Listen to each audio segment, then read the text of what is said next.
Welcome students, सबका स्वागत है। और जैसे आज डायमेंशनल एनालिसिस के बारे में पिछली बार हमने थ्योरी पर पिछले वीडियो में बात कर ली थी, तो इस वीडियो में हमें यह बात करनी है कि पिछले सालों में कुछ आए क्वेश्चंस को हम देख सकें। आइए देखें। पहला क्वेश्चन देखिए, आपके सामने है, पढ़ लीजिए। देखिए, जब क्वेश्चन करते हैं तो मैंने आपको तरीका बताया है, वीडियो को पॉज कीजिए, 2 मिनट तक खुद कीजिए और फिर मैं हिंट दूंगा। पहले हिंट में निकल जाए आपसे क्वेश्चन तो ठीक है, नहीं तो उसके बाद सॉल्यूशन देखिए। चलिए, आशा आपने देख लिया होगा। अब याद रखें तो ये एनसीईआरटी में एक और क्वेश्चन एबीसीडी का हमारे पास पी चीज का है, एक समथिंग कॉल्ड पी, इसमें एक्स बोला है, वो आपके पास ऑलरेडी है। अगर आपने वो कर लिया तो ये भी कर सकते हैं। लेकिन अगर हम बेसिक थ्योरी पर ही चले तो आपको पता है अच्छी तरह कि जो पावर्स हैं वो हमारे पास इसमें नीचे आ जाएंगी। सो relative errors are to be added in multiplication and division and the powers come on the side. So delta x upon x की value twice delta a by a होगी। twice इसके लिए क्योंकि a की पावर 2 थी, and half delta b by b क्योंकि b की power half है। 1/3 times delta c by c और 3 times delta d by d। यहां पर आपको जो मेन चीज देखनी है कि c की पावर भले ही -1/3 हो लेकिन माइनस नहीं लेंगे। इसी तरह d की पावर अगर ऊपर ले जाते तो -3 बनती है, लेकिन आप -3 नहीं लेंगे, क्योंकि मैंने आपको जिसमें समझाया है, एरर्स उस वीडियो में समझाया है, हम लोग एरर्स हमेशा ऐड करके मैक्सिमम लेने की कोशिश करेंगे। अब डेल्टा a by a क्या है? देखिए 1/100 क्योंकि 1% है। ऐसे ही डेल्टा b by b क्या है? 2%, 2/100। डेल्टा c by c क्या है? 3%, 3/100 एंड 4%, 4/100। इसको लगा के आप कर लीजिए, पॉज कीजिएगा और उम्मीद है आपका उत्तर आ गया होगा। जिनका नहीं आया वो एक बार और ध्यान से देखिए, कैलकुलेशन एरर कहां करी है आपने। हमने एग्जैक्टली वैल्यूज पुट कर दी। तो a की वजह से ट्वाइस, b की वजह से 1, because 2/2 will get cancelled. Instead also 3/3 will be 1. So 2 plus 1 plus 1 5 हो गया, 3 into 4. ओके, 2 plus 1 plus 1 4 हो गया, सॉरी 4 और 4 थी, 12 plus 4 16। तो मेरे पास आंसर 16 डिग्री आना है, 16/100। लेकिन ये क्या निकला है? ये डेल्टा x अपॉन x निकला है। मुझसे पूछा गया, ध्यान दीजिएगा, maximum percentage error. Percentage error क्या होगा? Delta by x into 100। तो मैंने 16/100 को 100 से मल्टीप्लाई कर दिया, मेरा आंसर आ गया 16%। तो ये क्वेश्चन 2019 में आया हुआ क्वेश्चन है। इसको हमने किया पिछले वर्ष 2 पेपर हुए थे। एक 2019 में स्टार्टिंग में हुआ था, मई में, और दूसरा उड़ीसा में साइक्लोन आने की वजह से दूसरा हुआ था। तो 2019 का एक प्रश्न हम और देखते हैं। अब ये एक और देखिए क्वेश्चन जो 2019 में आया है, ये वर्नियर कैलिपर का आया। मैंने आपको बताया था कि लीस्ट काउंट के क्वेश्चन भी अब आते हैं। अब पहली बात है, वर्नियर स्केल्स में n डिविजन हैं और n-1 डिवीजन मीन स्केल के हैं। तो लीस्ट काउंट आपको वर्नियर कैलिपर का निकालना है। आपको पता है कितने वर्नियर स्केल डिवीजन, कितने मेन स्केल के डिवीजन, माने वीएसडी और एमएसडी कहते हैं मेन स्केल डिवीजन को, आपने देख लिया। N VSD vernier scale division is equal to n-1 MSD, और दोनों का जो डिफरेंस होता है सर वो लीस्ट काउंट होता है। So main scale minus vernier scale, इसको मैंने किया 1 एमएसडी माइनस 1 वीएसडी। एक वीएसडी कितना होगा? n-1 अपॉन n एमएसडी, क्योंकि आप n को उधर ले जाएंगे, vernier scale division will be n-1 upon n। तो मैंने इसकी वैल्यू निकाल दी। इसको जैसे ही आपने सॉल्व किया, it comes out to be 1/n MSD.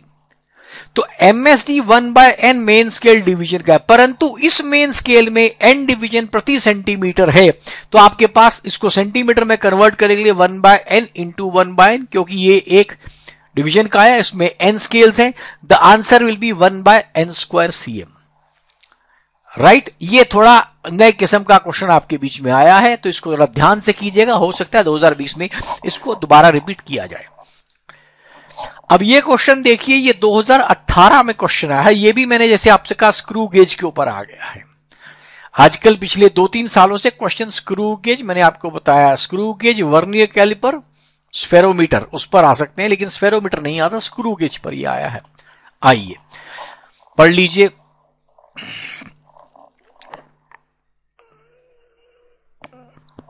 अगर आपने पढ़ लिया है तो अब इसको सोचिए, हमारे पास होता क्या है, मेन स्केल और least count into number of divisions, ये हमारे पास मेन रीडिंग है। परंतु क्योंकि इसमें जीरो एरर भी है तो अंत में आप जीरो एरर को माइनस करते हैं। ये तीन चीजें आपके साथ होती है। अगर आप उत्तर निकाल चुके हैं तो ठीक है, अगर नहीं तो मेरे इस स्टेप को देखकर निकालने की कोशिश करें। चलिए अब सोचें इसके आगे। अब हमारे पास जीरो एरर भी नेगेटिव है तो इसके लिए सबकी वैल्यू मैंने पुट कर दी। अब ध्यान दीजिएगा, जहां पर जीरो एरर माइनस है वो प्लस में जुड़ जाएगा। जीरो एरर को हमेशा आपने माइनस करना है। अगर जीरो एरर माइनस होगी तो अपने आप प्लस बन जाएगी, तो प्लस 0.529 इसकी वैल्यू आ गई। तो this is the answer of 2018। आइए अब 2017 का क्वेश्चन देखिए। अब मैंने पिछले वीडियो में आपको बताया इलेक्ट्रिकल और मैग्नेटिक वाले कांस्टेंट्स का भी पिछले दिनों में प्रयोग पाया गया है। अब फिजिकल क्वांटिटी जो बनानी है आपने लेंथ की, सी आपको पता है वेलोसिटी ऑफ लाइट है, और कैपिटल जी आपको पता है m-1 L3t-2। मैं बार बार कहता हूं कि इसकी डायमेंशन विस्कोसिटी की, और कैपिटल जी और प्लैंक्स कांस्टेंट ये मैंने लिखकर आपको दिए, वो सबकी आपको डायमेंशन रट लेनी चाहिए। अब E²/4πε, अगर आपके दिमाग में ये कि आप एप्सिलॉन नॉट निकालेंगे तो छोड़िए इस काम को, because what was F, Q² 1/4πε मतलब Q²/4πε इंटू R², तो E²/4πε क्या बन गया, F इंटू R²। बस यही याद रखिए, यही हमारे काम आ जाएगा। आइए हमने C की वैल्यू लिख दी, G की लिख दी, और अब ε0/4πε की पूरी वैल्यू लिख दी। mLT - T 2 थी, उसमें L² जुड़ गया बिकॉज F इंटू R। ये क्लियर हो गया। आइए अब हमने क्या करना, सबकी पावर ABC मान लेना है, C, G और इस क्वांटिटी की, और सबकी पावर पर हमने एज यूजुअल ABC लगा देना है। और उसके बाद सब M की पावर्स को हम अलग अलग करेंगे। अब आप करके इसको सॉल्व कर लें। जो लोग नहीं कर पाए वो अब देखें, इसको हमने इस तरह सॉल्व कर दिया। अब आपको पता है लेफ्ट साइड के ऊपर L की पावर तो है लेकिन M और T की नहीं है। इसका मतलब M की जो पावर्स है -B + C वो भी 0 होगा, और -A -2B -C भी 0 होना, बिकॉज T नहीं है। तो -B + C 0 है, तो B = C आपके पास आ गया। तो आपने उसको सॉल्व करना है, B = C को किसी में रख करके, और आपके पास A B C की वैल्यू सॉल्व कर लीजिएगा। वैल्यू A की -2 और B और C की हाफ आ गई। ये आपके पास आंसर आ गया। परंतु अगर आप थोड़ा सा दिमाग का प्रयोग करें, जो कि आप में है, तो उसकी मदद से इस क्वेश्चन में इतनी लंबी कैलकुलेशन की जरूरत नहीं है। और वाकई में जिसने क्वेश्चन बनाया है वो इसके लिए बनाया कि आपको इतनी लंबी कैलकुलेशन की जरूरत ना हो। देखो उसने क्या किया, अब आप देखिए, हमने पहले इसको लिख लिया, और मुझे क्या करना है, देखिए मुझे डायमेंशन L की चाहिए, तो मैं M भी नहीं चाहता, T भी नहीं चाहता। अब T तो तीनों में है लेकिन M 2 में है, M मेरे पास 2 में है, H में भी और G में भी है। अब ध्यान रखिए, क्योंकि मुझे L चाहिए तो एक बात पक्की है, ये बीच वाली वैल्यू ये दोनों हमेशा मल्टीप्लाइड होगी, तभी M की पावर 0 बनेगी। कुछ भी हो जाए, पावर्स कुछ भी हो जाए, लेकिन H और इस वाली क्वांटिटी को G को मल्टीप्लाई करके ही मेरे पास आना है। तो मेरे को ये बात पक्की पता है कि H इंटू G तो होना ही होना है, भले किसी तरीके में HG तो होना ही होना है। तो मैंने क्या किया, सिंप्लीफाइड वर्जन में सबसे पहले HG निकाल लिया। HG को मैंने मल्टीप्लाई कर दिया, सॉरी ये इसमें G और वो था, G और एप्सिलॉन, इसको मैंने मल्टीप्लाई कर दिया, तो मेरे पास ये आ गया L6t-4। अब मुझे पता है ये तीनों चीजें आप सोल्यूशन में उसमें देखेंगे आप रूट में अवेलेबल हैं। इसका मतलब इसका मुझे रूट हर हालत में लेना पड़ेगा, मैंने रूट ले लिया। रूट लेने के बाद क्या आया, L³ और t-2, और मेरे को चाहिए सिर्फ L। अब रह किसको गया, इस A वाली क्वांटिटी को संभालना। ये इससे डिवाइड करनी पड़ेगी तभी ये कटेगा, मल्टीप्लाई करेगा तो नहीं कटेगा, बिकॉज T की बार बढ़ती जाएगी। डिवाइड में आपको 2 बार करना पड़ेगा ये तभी, और जैसे ही इसको डिवाइड 2 बार करें, बिकॉज t-2 लाना है, ये t-2 कब होगा, जब L का स्क्वायर होगा। जब L² यहां आ जाएगा तो एक L बच जाएगा। ये है अगर आप स्पॉन्टेनियसली क्वेश्चन को थोड़ा सा दिमाग से यूज सोचेंगे। तो अब मैं ऑप्शन में चेक करूंगा, तो मैंने देख लिया L3T-2, मेरे पास सबसे पहली बात तो है कि इन सब में raise to the power half, तो D मेरा पहले उड़ चुका था।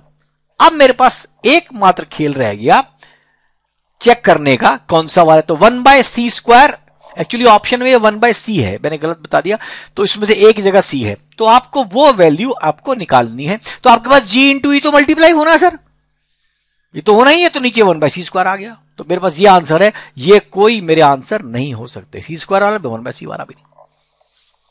समझ गए आप? आइए एक और क्वेश्चन से शायद इसको आप और बेहतर समझें। ये क्वेश्चन देखिए, अगेन प्लैंक्स कांस्टेंट, वेलोसिटी और जी का है। अब फिर से ये पूछ रहा है, वो 2017 का था, ये 2016.2 क्योंकि 2016 में भी 2 पेपर हुए थे।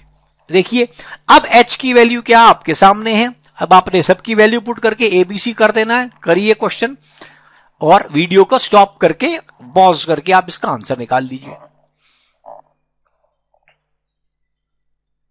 चलिए इक्वेशन मेरी बन गई ये।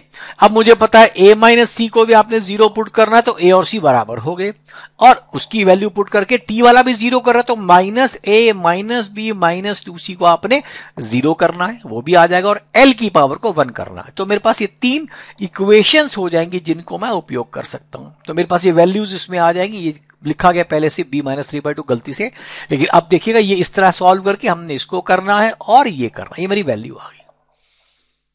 लेकिन फिर वही सवाल आता है, क्या इसको, इस क्वेश्चन को भी इतनी लंबी कैलकुलेशन के अलावा मैं कर सकता था? जी हां, कर सकते थे। कैसे? अब आइए उसको देखते हैं। हमारे पास जो वैल्यू है देखिए वो क्या है, डायमेंशन की मैंने फिर लिखी। अब आपके पास ये पता लगा कि पहली और तीसरी टर्म को हर हालत में मल्टीप्लाई होना है, बिकॉज m को 0 करना है। तो a और c की वैल्यू मेरे पास इस प्रकार होगी, दोनों को मल्टीप्लाई मुझे श्योर करना है, तो मैंने सबसे पहले इनको मल्टीप्लाई कर दिया और hg की वैल्यू निकाल दी। फिर मेरे पास ऑप्शन में क्या है, ये चीजें सब रूट में है, तो मैंने इसको रूट वाली वैल्यू अलग से निकाल ली। अब मुझे पता लग गया L 5/3 है, t माइनस 3/2 है, मुझे निकालना है L, तो L को तो मुझे जिंदा रखना है, लेकिन t को मुझे गायब करना है। तो डिवाइड किससे करूं मैं? t to the power minus 3/2 से, और पहले में दूसरे में मेरे पास क्या है, LT माइनस 1, तो इसका मतलब उस वाली क्वांटिटी को 3/2 से माइनस मुझे करना है, तभी ये वैल्यू आएगी। इमीडिएटली आप ऑप्शंस देखिए, Hg तो आप निकाल चुके हैं, तो ऊपर आपके पास ये वाली वैल्यू आ गई। अब सवाल है मेरे पास Hg ऊपर आने के बाद देखिए क्या है, ऑप्शन नंबर 3 और 4 दो है, एक में L³ है नीचे, एक में L5 है। अब आप L5 तो मुझे चाहिए नहीं, क्योंकि L5 करूंगा तो डायमेंशन लेस बन जाएगा, तो इसके लिए मुझे L³ चाहिए। C इसका मेरे पास आंसर आ गया। तो इस तरह आपको प्रति क्वेश्चन में सोच कर भी ये आसानी होती है। आज के लिए इतना ही, इसको आप स्टडी करें और इस प्रकार के और क्वेश्चंस भी आप स्टडी करेंगे, तब आपके पास वैल्यू आ जाएगी। पिछले 5-7 सालों के क्वेश्चन आप हर वर्ष एक इस टाइप का आया हुआ है, उसको यदि आप सॉल्व कर लेंगे तो आपका काम बन जाएगा। धन्यवाद। इस प्रकार हम एक एक करके रोज एक नया टॉपिक करते चलेंगे। Thank you.